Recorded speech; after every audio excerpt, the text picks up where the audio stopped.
All right, I'm going to be flat out honest. I have been completely slacking on making my food in advance. So naturally, I have been sitting there at my desk at work with my stomach gurgling, all pissed off with nothing healthy to eat.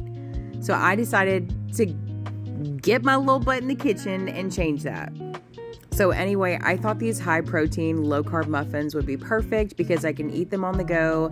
I can eat them on my desk at work and not make a huge mess. They're perfect for your little sweet treat or snack craving, whatever the case may be. The only problem was I could not figure out if I wanted chocolate chip muffins or blueberry muffins. So I just went with both. Also, I get a lot of questions about what kind of sweeteners I use. So here's an example of a couple that I have in my pantry.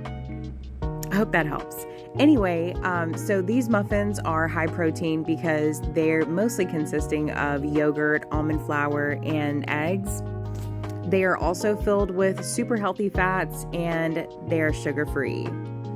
This recipe actually made 12 muffins and they came out to about 4.5 net carbs per muffin.